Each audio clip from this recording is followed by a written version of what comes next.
She stepped onto the quiet cemetery grounds just after sunrise, her uniform still crisp from morning inspection. Admiral Rebecca Hayes, one of the Navy's most respected leaders, was used to commanding fleets, making impossible decisions, standing tall under pressure. But here, at this small marble headstone with her daughter's name carved into it, she felt impossibly small.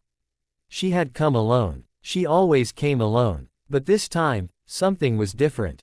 A small voice echoed across the field of graves. A child's voice. Soft. Sad. "Please stop crying, Daddy," she said. "The sky is just another ocean. She's safe there." Rebecca froze. There were only a few graves in this section, rarely visited, painfully quiet. Yet ahead, kneeling in front of her daughter's grave, were two people. At first, she thought it was a mistake. Wrong place. Wrong headstone. But no. The man was crying, shoulders shaking, hands covering his face. Beside him, a little girl, maybe 6. Holding a small flower she didn't know where to put. Rebecca's pulse kicked in. Navy instinct. Protective instinct. She stepped forward. "Excuse me, I think you're..." The man looked up. And Rebecca stopped cold. He was wearing a janitor's uniform. The same kind worn on base.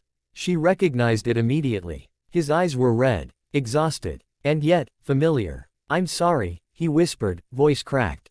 "I know I shouldn't be here. But I just needed to talk to her."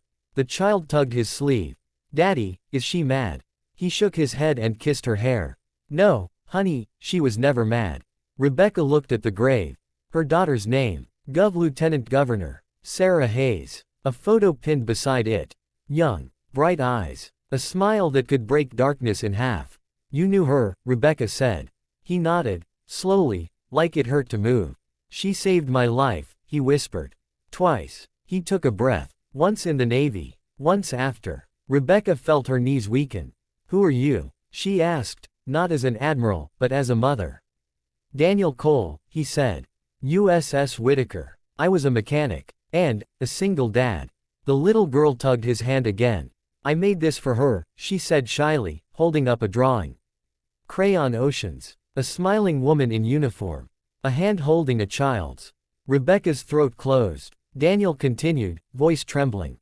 "When my wife died, I couldn't even look at the world. I was drowning. I was stationed under Lieutenant Hayes. I thought I was just invisible. Just another broken sailor trying to do his job." He wiped his face, still kneeling. "But she saw me. She talked to me. She helped me apply for shore duty so I could be home with my daughter. She told me I still had purpose." Rebecca felt tears fall, silent, steady. Daniel placed a flower on Sarah's grave. "When she died on that mission, I didn't know how to tell my girl. So I brought her here. And we come every year. Because your daughter saved us." The cemetery was quiet, but something in the air changed. The child stepped forward and put the drawing against the headstone. "Thank you for giving me back my daddy," she whispered. Rebecca couldn't move, couldn't breathe. This man, this janitor, was living proof of who Sarah was. Not just a soldier. A light. A lifeline. Daniel stood, shoulders still heavy, but his voice steadier. "If you ever wonder if she mattered, she did."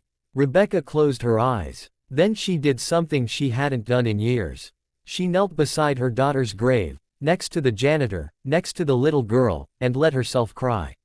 Not because she was broken, but because someone had shown her Sarah lived on. After a long quiet, Daniel stood.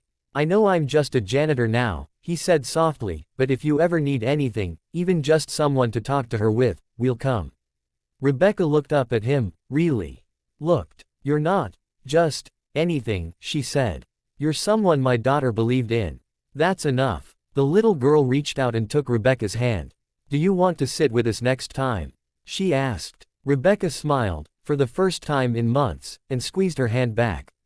"I'd like that." The wind moved through the trees. Gentle, warm, like a voice carried on air saying, "Mom, I'm still here." As the scene faded, Rebecca stood, looking into the camera, addressing every viewer who'd ever lost someone, every person holding on by a thread. When you think you're forgotten, when you feel invisible, remember this: one act of kindness can outlive a lifetime. Be that act. Be that light. If this story touched your heart, don't leave alone. Like this video. Share it. Subscribe. Because somewhere out there, someone needs a reminder that they still matter. And with that, she placed her hand on her daughter's grave. Rest now, Sarah. Your mission continues.